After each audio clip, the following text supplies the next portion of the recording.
ಅಂಗೈಯಲ್ಲಿ ಅರಮನೆಯನ್ನು ಬೆಂಗಳೂರು ನಾಗರಿಕರಿಗೆ ತೋರಿಸುವಂಥ ಯಾರೂ ನಂಬಲಿಕ್ಕೆ ಸಾಧ್ಯ ಆಗದೇ ಇರತಕ್ಕಂಥ ವಿಶ್ವದ 8ನೇ ಅದ್ಭುತ ಅಂತ ಪರಿಗಣಿಸಲ್ಪಡಲೇಬೇಕಾಗಿರ್ತಕ್ಕಂಥ ರೀತಿಯಲ್ಲಿ 20,220 ಕೋಟಿ 58 ಲಕ್ಷ ರೂಪಾಯಿಗಳಷ್ಟು ಬೃಹತ್ ಮೊತ್ತದ ಆಯವ್ಯಯಗಳನ್ನು ಮಂಡನೆ ಮಾಡಿದೆ. ಆದರೆ ಇವತ್ತು ಸಿದ್ದರಾಮಯ್ಯನವರ ನೇತೃತ್ವ ಅದೇ ಸರ್ಕಾರ ಇರುವಂಥ ಈ ಸಂದರ್ಭದಲ್ಲಿ ಇಷ್ಟು ಬೃಹತ್ ಪ್ರಮಾಣದ ಆಯವ್ಯಯವನ್ನು ಮನ್ನಣೆ ಮಾಡೋಕ್ಕೆ ಹೇಗೆ ಸಾಧ್ಯ ಅಂತ ನಾವು ಯೋಚನೆ ಮಾಡಿದಾಗ ಈ ಒಂದು ವರ್ಷದಲ್ಲಿ 2026-22 ಸಾಲಿನ 5 ಪಾಲಿಕೆಗಳಿಗೆ 200ರಿಂದ 250 ಕೋಟಿ ರೂಪಾಯಿ ಕೂಡ ಸಂಗ್ರಹ ಆಗೋದು ಕಷ್ಟ ಇರುವಂಥ ಸಂದರ್ಭದಲ್ಲಿ ಇವರು 1,500 ಕೋಟಿ ರೂಪಾಯಿಯಷ್ಟು ಹಣವನ್ನು ನಿರೀಕ್ಷೆ ಮಾಡಿರ್ತಕ್ಕಂಥದ್ದು. ಮುನಿಸಿಪಲ್ ಬಾಂಡ್ಗಳ ಮೂಲಕ 106 ಕೋಟಿ ರೂಪಾಯಿಯಷ್ಟು ಹಣವನ್ನು ಸಂಗ್ರಹ ಮಾಡ್ತೀವಿ ಅಂತಂತಂದರೆ ಮತ್ತೊಮ್ಮೆ ಬೆಂಗಳೂರು ಮಹಾನಗರದ ನಾಗರಿಕರಿಗೆ ದೊಡ್ಡ ಮಟ್ಟದ ವಂಚನೆಯನ್ನು ಮಾಡಲಿಕ್ಕೆ ಇವರು ಸಜ್ಜಾಗಿ ನಿಂತ್ಕೊಂಡಿದ್ದಾರೆ ಅನ್ನೋದು ಅತ್ಯಂತ ಸ್ಪಷ್ಟವಾಗುತ್ತೆ. ಅನುದಾನದ ಹಂಚಿಕೆಯಲ್ಲಿ ಎಂತಹ ತಾರತಮ್ಯ ಮಾಡಿದ್ದಾರೆ ಅಂತಂತಂದರೆ ಸಿದ್ದರಾಮಯ್ಯನವರು ಮತ್ತು GBA ಮುಖ್ಯ ಆಯುಕ್ತರು ಮತ್ತು ಉಪಮುಖ್ಯಮಂತ್ರಿಗಳಾಗಿರ್ತಕ್ಕಂಥ DK ಶಿವಕುಮಾರ್ ಉತ್ತರ ಕೊಡಬೇಕಾಗುತ್ತೆ.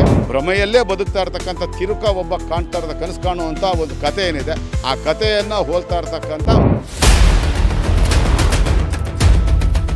ಕಳೆದ 4-5 ದಿನಗಳ ಹಿಂದೆ ಬೆಂಗಳೂರು ಮಹಾನಗರದ 5 ನಗರ ಪಾಲಿಕೆಗಳು ವಾಸ್ತವಕ್ಕೆ ಬಹಳ ದೂರವಾಗಿರ್ತಕ್ಕಂಥ ಕೇವಲ ತಿರುಕನ ಕನಸಿನ ಕಥೆಯಂತೆ ಅಂಗೈಯಲ್ಲಿ ಅರಮನೆಯನ್ನು ಬೆಂಗಳೂರು ಮಹಾನಗರದ ನಾಗರಿಕರಿಗೆ ತೋರಿಸುವಂಥ ಯಾರೂ ನಂಬಲಿಕ್ಕೆ ಸಾಧ್ಯ ಆಗದೇ ಇರತಕ್ಕಂಥ ವಿಶ್ವದ 8ನೇ ಅದ್ಭುತ ಅಂತ ಪರಿಗಣಿಸಲ್ಪಡಲೇಬೇಕಾಗಿರ್ತಕ್ಕಂಥ ರೀತಿಯಲ್ಲಿ 20,220 ಕೋಟಿ 58 ಲಕ್ಷ ರೂಪಾಯಿಗಳಷ್ಟು ಬೃಹತ್ ಮೊತ್ತದ ಆಯವ್ಯಯಗಳನ್ನು ಮಂಡನೆ ಮಾಡಿದೆ. ಇದರ ಪೈಕಿ ಕೇಂದ್ರ ನಗರ ಪಾಲಿಕೆ 3,427 ಕೋಟಿ 34 ಲಕ್ಷ ರೂಪಾಯಿಗಳ ಮೊತ್ತದ ಆಯವ್ಯಯವನ್ನು, ಉತ್ತರ ನಗರ ಪಾಲಿಕೆ 4,344 ಕೋಟಿ ರೂಪಾಯಿಗಳಷ್ಟು ಮೊತ್ತದ ಆಯವ್ಯಯವನ್ನು, ದಕ್ಷಿಣ ನಗರ ಪಾಲಿಕೆ 3,826 ಕೋಟಿ 43 ಲಕ್ಷ ರೂಪಾಯಿಗಳಷ್ಟು ಮೊತ್ತದ ಆಯವ್ಯಯವನ್ನು, ಪೂರ್ವ ನಗರ ಪಾಲಿಕೆ 3,890 ಕೋಟಿ ರೂಪಾಯಿಗಳಷ್ಟು ಮೊತ್ತದ ಮತ್ತು ಪಶ್ಚಿಮ ನಗರ ಪಾಲಿಕೆ 4,732 ಕೋಟಿ 81 ಲಕ್ಷ ರೂಪಾಯಿಗಳಷ್ಟು ಮೊತ್ತದ ಒಟ್ಟಾರೆ 20,220 ಕೋಟಿ 58 ಲಕ್ಷ ರೂಪಾಯಿಗಳಷ್ಟು ಬೃಹತ್ ಪ್ರಮಾಣದ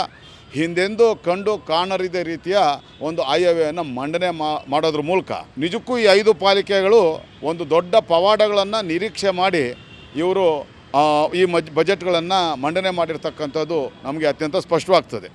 ಹಿಂದೆ ಇದೇ ಸಿದ್ದರಾಮಯ್ಯನವರ ಸರ್ಕಾರ 5 ವರ್ಷಗಳ ಹಿಂದೆ 2019-20 ಸಾಲಿನ ಆಯವ್ಯಯವನ್ನು 9,000 ಕೋಟಿ ಮೊತ್ತದ ಆಯವ್ಯಯವನ್ನು BJP ಆಡಳಿತಾವಧಿಯಲ್ಲಿ ಮಂಡನೆ ಮಾಡಿದಾಗ ಇದು ಅವಾಸ್ತವಿಕತೆಯ ಬಜೆಟು ವಾಸ್ತವಕ್ಕೆ ದೂರವಾಗಿದೆ ಅಂತ ಹೇಳಿ ಕೇವಲ 6,000 ಕೋಟಿ ಮೊತ್ತದ ಆಯವ್ಯಯವನ್ನು ಮಂಜೂರು ಮಾಡಿ ಅನುಮೋದನೆ ಮಾಡಿ ಕಳಿಸ್ಕೊಟ್ಟಿದ್ದಂಥದ್ದು. ಆದರೆ ಇವತ್ತು ಸಿದ್ದರಾಮಯ್ಯನವರ ನೇತೃತ್ವ ಅದೇ ಸರ್ಕಾರ ಇರುವಂಥ ಈ ಸಂದರ್ಭದಲ್ಲಿ ಇಷ್ಟು ಬೃಹತ್ ಪ್ರಮಾಣದ ಆಯವ್ಯಯವನ್ನು ಮನ್ನಣೆ ಮಾಡೋಕ್ಕೆ ಹೇಗೆ ಸಾಧ್ಯ ಅಂತ ನಾವು ಯೋಚನೆ ಮಾಡಿದಾಗ ಇಲ್ಲಿ 5 ಪಾಲಿಕೆಗಳಿಗೆ ಇರ್ತಕ್ಕಂಥದ್ದು ಕೇವಲ 5 ಆದಾಯದ ಮೂಲಗಳು, 6ನೇ ಆದಾಯದ ಮೂಲ ಇಲ್ಲ. ಮೊದಲನೇದು ಆಸ್ತಿ ತೆರಿಗೆ ಮೂಲಕ 4,500 ಕೋಟಿ ಮೊತ್ತದ ಆಸ್ತಿ ತೆರಿಗೆ ಸಂಗ್ರಹವನ್ನು ಮಾಡ್ಬೋದಾಗಿದ್ದು 900 ಕೋಟಿ ರೂಪಾಯಿಗಳಷ್ಟು ಮೊತ್ತವನ್ನು ಈ ನಕ್ಷೆ ಮಂಜೂರಾತಿ ಶುಲ್ಕದ ರೂಪದಲ್ಲಿ ಪಡ್ಕೊಳ್ಳೋಕೆ ಅವಕಾಶ ಇದೆ. ಹಾಗೆ ರಸ್ತೆ ಅಗಿತ ಶುಲ್ಕದ ಮೂಲಕ ಒಂದು 100ರಿಂದ 120 ಕೋಟಿ ರೂಪಾಯಿಯಷ್ಟು, ವ್ಯಾಪಾರ ಪರವಾನಗಿ ಅಂದರೆ ಟ್ರೇಡ್ ಲೈಸೆನ್ಸ್ ಮೂಲಕ ಸುಮಾರು 90 ಕೋಟಿ ರೂಪಾಯಿಯಷ್ಟು ಮತ್ತು ಜಾಹೀರಾತು ಶುಲ್ಕದ ಮೂಲಕ 30 ಕೋಟಿ ರೂಪಾಯಿಗಳಷ್ಟು ಮೊತ್ತದ ಆದಾಯವನ್ನು ಮಾತ್ರ ಈ 5 ಪಾಲಿಕೆಗಳು ನಿರೀಕ್ಷೆ ಮಾಡಲಿಕ್ಕೆ ಸಾಧ್ಯ ಇದೆ. ಆದರೆ ಇದ್ರ ಜೊತೆಗೆ ರಾಜ್ಯ ಸರ್ಕಾರ ಅವರ ಆಯವ್ಯಯದಲ್ಲಿ ಕಳೆದ ತಿಂಗಳು ಮನ್ನಣೆ ಮಾಡಿದಂಥ ಆಯವ್ಯಯದಲ್ಲಿ 7,000 ಕೋಟಿ ಮೊತ್ತದ ಅನುದಾನವನ್ನು ಬೆಂಗಳೂರು ಮಹಾನಗರದ ಅಭಿವೃದ್ಧಿ ಕಾರ್ಯಕ್ಕೆ ಕೊಡ್ತೀವಿ ಅನ್ನೋ ಒಂದು ಹಾಸ್ಯಾಸ್ಪದವಾದಂಥ ಹೇಳಿಕೆಯನ್ನು, ಒಂದು ಅಂಶವನ್ನು ಅವರ ಆಯವ್ಯಯದಲ್ಲಿ ಸೇರಿಸಿ ಸಿದ್ದರಾಮಯ್ಯನವರು ಮನ್ನಣೆ ಮಾಡಿರ್ತಕ್ಕಂಥದ್ದು. ಯಾತಕ್ಕೆ ಹಾಸ್ಯಾಸ್ಪದ ಅಂತ ಕರಿತೀನಿ ಅಂತಂದರೆ ಇದೇ ಸಿದ್ದರಾಮಯ್ಯನವರು ಕಳೆದ ವರ್ಷ 2025-26 ಸಾಲಿನ ಆಯವ್ಯಯದಲ್ಲಿ ಕೂಡ ಬೆಂಗಳೂರು ಮಹಾನಗರದ ಅಭಿವೃದ್ಧಿಗೆ 7,000 ಕೋಟಿ ರೂಪಾಯಿಗಳಷ್ಟು ಮೊತ್ತದ ಅನುದಾನವನ್ನು ಕೊಡ್ತೀವಿ, ಬಿಡುಗಡೆ ಮಾಡ್ತೀವಿ ಅಂತ ಹೇಳಿದರು. ಆದರೆ ಕೊನೆಗೆ ಅಂತಿಮವಾಗಿ ಅವರು ಬಿಡುಗಡೆ ಮಾಡಿದ್ದು ಕೇವಲ 3,000 ಕೋಟಿ ರೂಪಾಯಿಯಷ್ಟು ಮಾತ್ರ. 4,000 ಕೋಟಿ ರೂಪಾಯಿ ಮೊತ್ತವನ್ನು ಕೊನೆಗೂ ಅವರು ಬಿಡುಗಡೆ ಮಾಡಲಿಲ್ಲ. ಇಂಥ ಸಂದರ್ಭದಲ್ಲಿ ಮತ್ತೆ ತಿರ್ಗಿ ಅವರು 7,000 ಕೋಟಿ ರೂಪಾಯಿಯಷ್ಟು ಮೊತ್ತದ ಅನುದಾನವನ್ನು ಬೆಂಗಳೂರು ಅಭಿವೃದ್ಧಿಗೆ ಬಿಡುಗಡೆ ಮಾಡ್ತೀವಿ ಅಂತ ಹೇಳಿರ್ತಕ್ಕಂಥದ್ದು ನಿಜಕ್ಕೂ ಹಾಸ್ಯಾಸ್ಪದ ಅಂತ ನಾನು ಸ್ಪಷ್ಟವಾಗಿ ಹೇಳೋಕ್ಕೆ ಇಷ್ಟಪಡ್ತೀನಿ. ಅದ್ರ ಜೊತೆಗೆ ಈ 5 ಪಾಲಿಕೆಗಳು ತಮ್ಮ ಆದಾಯಕ್ಕೆ ಇಟ್ಕೊಂಡಿರ್ತಕ್ಕಂಥ ನಿರೀಕ್ಷೆಗಳೇನಿದೆ ಅದು ಯಾವುದೇ ಕಾರಣಕ್ಕೂ ಆ ನಿರೀಕ್ಷೆಗಳು ನನಸಾಗ್ಲಿಕ್ಕೆ ಸಾಧ್ಯನೇ ಇಲ್ಲ. ಅದು ಕನಸಾಗೆ ಉಳಿತದೆ. ಯಾತಕ್ಕೆ ಅಂತಂತಂದರೆ ಮೊದಲನೇದಾಗಿ ಇವರು ಒಂದು ಜಾಹೀರಾತು ಮೂಲಕ 106 ಕೋಟಿ ರೂಪಾಯಿಗಳಷ್ಟು ಮೊತ್ತದ ಆದಾಯವನ್ನು ಅವರು ನಿರೀಕ್ಷೆ ಮಾಡಿರ್ತಕ್ಕಂಥದ್ದು.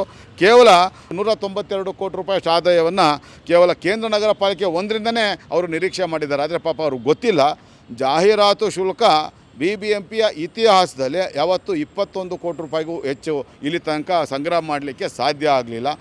ಬೆಂಗಳೂರು ಮಹಾನಗರದ ವ್ಯಾಪ್ತಿಯಲ್ಲಿರ್ತಕ್ಕಂಥ 1980 ಕಿಲೋಮೀಟರ್ದ ಆರ್ಟಿರಿಯಲ್ ಸಬ್ ಆರ್ಟಿರಿಯಲ್ ರಸ್ತೆಗಳಲ್ಲಿ ಮತ್ತು 200 ಜಂಕ್ಷನ್ಗಳಲ್ಲಿ ಈಗಾಗಲೇ 600ಕ್ಕೂ ಹೆಚ್ಚು ಅಧಿಕೃತ ಮತ್ತು ಅನಧಿಕೃತ ಜಾಹೀರಾತು ಸಂಸ್ಥೆಗಳು ಅಳವಡಿಸಿರ್ತಕ್ಕಂಥ ಜಾಹೀರಾತು ಫಲಕಗಳಿಂದ ಪಾಲಿಕೆಗೆ ಅಂತಿಮವಾಗಿ ಸಂಗ್ರಹ ಆಗೋದು ಏನೇ ತಿಪ್ಪರ್ಲಾಗಿ ಹಾಕಿದ್ರು 30 ಕೋಟಿ ರೂಪಾಯಿಗಿಂತಲೂ ಹೆಚ್ಚು ಆದಾಯ ಗಳಿಸ್ಲಿಕ್ಕೆ ಸಾಧ್ಯನೇ ಇಲ್ಲ. ಅದ್ರ ಜೊತೆಗೆ ಬಿಯಿಂದ ಎ ಖಾತೆಗೆ ಬದಲಾವಣೆ ಮಾಡುವಂಥ ಇದರಲ್ಲಿ 1500 ಕೋಟಿ ರೂಪಾಯಿಗಳಷ್ಟು ಮೊತ್ತದ ಅನುದಾನವನ್ನು ಆದಾಯವನ್ನು ಈ 5 ಪಾಲಿಕೆಗಳು ನಿರೀಕ್ಷೆ ಮಾಡಿರ್ತಕ್ಕಂಥದ್ದು ನಿಜಕ್ಕೂ ಹಾಸ್ಯಾಸ್ಪದ. ಮತ್ತು ಇವರು ಭ್ರಮಾಲೋಕದಲ್ಲಿ ಇಟ್ಕೊಂಡು ಈ ಆಯವ್ಯಯನ್ನು ತಯಾರು ಮಾಡಿದ್ದಾರೆ ಅನ್ನೋದು ಅತ್ಯಂತ ಸ್ಪಷ್ಟವಾದ. ಯಾತಕ್ಕೆ ಅಂತಂದರೆ ಒಟ್ಟಾರೆ ಗೈಡೆನ್ಸ್ ವ್ಯಾಲ್ಯೂ ಅಂತ ಏನಿದೆ, ಆಯಾ ಸ್ವತ್ತುಗಳಿಗೆ ಸಂಬಂಧಪಟ್ಟ ಹಾಗೆ ಒಂದು ರಾಜ್ಯ ಸರ್ಕಾರ ಕಂದಾಯ ಇಲಾಖೆ ನಿಗದಿ ಮಾಡಿರ್ತಕ್ಕಂಥ ಒಂದು ಗೈಡೆನ್ಸ್ ವ್ಯಾಲ್ಯೂ, ಆ ಗೈಡೆನ್ಸ್ ವ್ಯಾಲ್ಯೂವಿನ 6% ಮೊತ್ತವನ್ನು ಈ ಬಿಯಿಂದ ಎ ಖಾತೆಗೆ ಬದಲಾವಣೆ ಮಾಡೋ ಸಂದರ್ಭದಲ್ಲಿ ಅದ್ರ ಜೊತೆಗೆ ಪ್ರತಿ ಚದರ ಮೀಟ್ರಿಗೆ 250 ರೂಪಾಯಿಗಳಷ್ಟು ಮೊತ್ತದ ಹಣವನ್ನು ಪಾವತಿ ಮಾಡಿದ ನಂತರ ಎ ಖಾತೆಗೆ ಬದಲಾವಣೆ ಆಗುತ್ತೆ. ಆದರೆ ಇವರು ಈ ಒಂದು ಬೃಹತ್ ಪ್ರಮಾಣದ ಒಂದು ಈ ಹಣವನ್ನು ಇವರು ನಿರೀಕ್ಷೆ ಮಾಡ್ತಾ ಇರೋದ್ರಿಂದ ಕಳೆದ 6 ತಿಂಗಳ ಅವಧಿಯಲ್ಲಿ ಕೇವಲ ಬೆರಳೆಣಿಕೆಯಷ್ಟು ಸ್ವತ್ತುಗಳು ಮಾತ್ರ ಬಿಯಿಂದ ಎ ಖಾತೆಗೆ ಬದಲಾವಣೆ ಆಗಿರ್ತಕ್ಕಂಥದ್ದು. ಯಾತಕ್ಕೆ ತುಂಬ ದುಬಾರಿ ಆಗಿರೋದ್ರಿಂದ ಯಾರೊಬ್ಬರು ಕೂಡ ಮಧ್ಯಮ ಕೆಳಮಧ್ಯಮದ ವರ್ಗಗಳ ಜನರು ತಮ್ಮ ಆಸ್ತಿಗಳನ್ನು ಬಿಯಿಂದ ಎ ಖಾತೆಗೆ ಮಾಡಿಸ್ಕೊಳ್ಳೋಕ್ಕೆ ಬರೋದಿಲ್ಲ.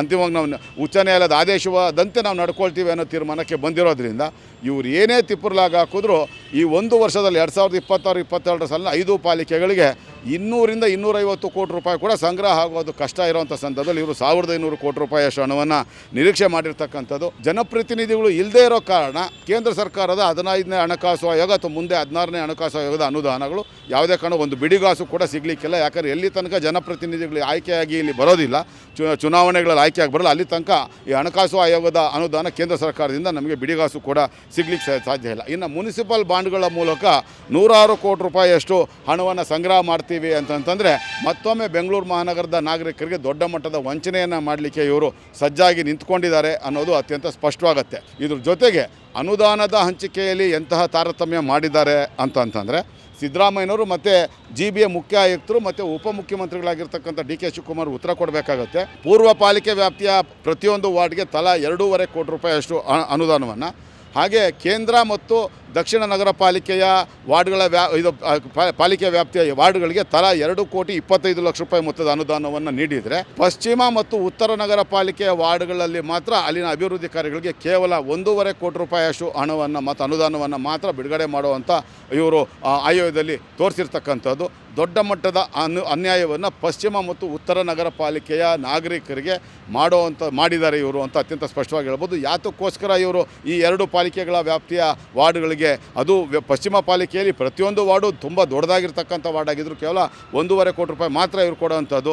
ಪೂರ್ವ ಪಾಲಿಕೆಗೆ 2.5 ಕೋಟಿ, ದಕ್ಷಿಣ ಮತ್ತು ಕೇಂದ್ರ ಪಾಲಿಕೆಗಳಿಗೆ 2.25 ಕೋಟಿ ರೂಪಾಯಿ ಅನುದಾನವನ್ನು ಬಿಡುಗಡೆ ಮಾಡೋದ್ರ ಮೂಲಕ ದೊಡ್ಡ ಮಟ್ಟದ ತಾರತಮ್ಯ ಧೋರಣೆಯನ್ನು ಇವರು ಅನುಸರಿಸಿರ್ತಕ್ಕಂಥದ್ದು ಅತ್ಯಂತ ಸ್ಪಷ್ಟವಾಗುತ್ತೆ. ನಾನು ಮುಖ್ಯಮಂತ್ರಿಗಳಿಗೆ ಇವತ್ತು ದಾಖಲೆಗಳ ಸಹಿತ, ಸಂಪೂರ್ಣವಾದಂಥ ಅಂಕಿಅಂಶಗಳ ಸಹಿತ ಇವರಿಗೆ ಪತ್ರವನ್ನು ಬರೆದು, ನೀವು ಈ ಹಿಂದೆ ನಾವು ಕೇವಲ 5 ವರ್ಷಗಳ ಹಿಂದೆ 2019-20 ಸಾಲಿನಲ್ಲಿ BBMPಯಲ್ಲಿ BJP ಆಡಳಿತಾವಧಿಯಲ್ಲಿ ಮಂಡಿಸಿದಂಥ 9,000 ಕೋಟಿ ಮೊತ್ತದ ಆಯವ್ಯಯಕ್ಕೆ ಅನುಮೋದನೆ ನೀಡದೆ ವಾಪಸ್ ಕಳಿಸಿರ್ತಕ್ಕಂಥ ಇತಿಹಾಸ ನಮ್ಮ ಕಣ್ಮುಂದೆ ಇರ್ತಕ್ಕಂಥ ಸಂದರ್ಭದಲ್ಲಿ ಯಾವ ಕಾರಣ ಹೇಳಿ, ಯಾವ ನೆಪವನ್ನು ಹೇಳಿ, ಯಾವ ರೀತಿ ಸಮರ್ಥನೆ ಮಾಡಿಕೊಂಡು 20,220 ಕೋಟಿ 58 ಲಕ್ಷದ ಮೊತ್ತದ ಬೃಹತ್ ಮೊತ್ತದ ಬಜೆಟ್ಗೆ ಆಯವ್ಯಯಗಳಿಗೆ ನೀವು ಅನುಮೋದನೆ ಕೊಡ್ತೀರಾ ಅನ್ನೋದನ್ನು ಬೆಂಗಳೂರು ಮಹಾನಗರದ ನಾಗರಿಕರಿಗೆ ಅತ್ಯಂತ ಸ್ಪಷ್ಟವಾಗಿ ಹೇಳಬೇಕು. ಹಾಗಾಗಿ ಇದು ಅತ್ಯಂತ ಸ್ಪಷ್ಟವಾಗಿ ಹೇಳುವಂಥದ್ದು ಏನು ಅಂತಂದರೆ, ಭ್ರಮೆಯಲ್ಲೇ ಬದುಕ್ತಾ ಇರ್ತಕ್ಕಂಥ ತಿರುಕ ಒಬ್ಬ ಕಾಣ್ತಾ ಇರೋದ ಕನಸು ಕಾಣುವಂಥ ಒಂದು ಕಥೆ ಏನಿದೆ, ಆ ಕಥೆಯನ್ನು ಹೋಲ್ತಾ ಇರ್ತಕ್ಕಂಥ ಮತ್ತು ಬೆಂಗಳೂರಿನ ನಾಗರಿಕರಿಗೆ ಅಂಗೈಯಲ್ಲೇ ಅರಮನೆಯನ್ನು ತೋರಿಸೋಕೊಟ್ಟಿರ್ತಕ್ಕಂಥ ಅತ್ಯಂತ ಪೇಲವವಾದಂಥ, ಅತ್ಯಂತ ನಿರಾಶಾದಾಯಕವಾದಂಥ, ಅದಕ್ಕಿಂತಲೂ ಅತ್ಯಂತ ಹಾಸ್ಯಾಸ್ಪದವಾಗಿರ್ತಕ್ಕಂಥ, ಎಲ್ಲದಕ್ಕಿಂತಲೂ ಕೇವಲ ಕಾಲ್ಪನೆಗಳಿಂದ ಕೂಡಿರ್ತಕ್ಕಂಥ ಕಾಲ್ಪನಿಕ ಆದಾಯಗಳನ್ನು ನಿರೀಕ್ಷೆ ಮಾಡಿರ್ತಕ್ಕಂಥ ಒಂದು ಹಾಸ್ಯಾಸ್ಪದ ಆಯವ್ಯಯಗಳು ಅಂತ ಹೇಳಿ ಅತ್ಯಂತ ಸ್ಪಷ್ಟವಾಗಿ ನಾನು ಹೇಳೋಕ್ಕೆ ಇಷ್ಟಪಡ್ತೀನಿ. ಅಂತಿಮವಾಗಿ ಈ ಸಿದ್ದರಾಮಯ್ಯನವರು ಈ ಒಂದು 5 ಪಾಲಿಕೆಗಳ ಈ ಆಯವ್ಯಯ ಏನಿದೆ, ಬೃಹತ್ ಗಾತ್ರದ ಆಯವ್ಯಯ, ಇದಕ್ಕೆ ಯಾವ ರೀತಿಯ ಉತ್ತರವನ್ನು ಕೊಡ್ತಾರೆ ಅಂತ ಹೇಳಿ ಮತ್ತು ಅವರ ಉತ್ತರವನ್ನು ನಿರೀಕ್ಷೆ ಮಾಡಿ ಆ ನಂತರ ಮುಂದಿನ ಹೋರಾಟವನ್ನು ನಾವು ರೂಪಿಸ್ಲಿಕ್ಕೆ ಸಿದ್ಧವಾಗಿದ್ದೀವಿ ಅಂತ ನಾನು ಹೇಳೋಕ್ಕೆ ಇಷ್ಟಪಡ್ತೀನಿ.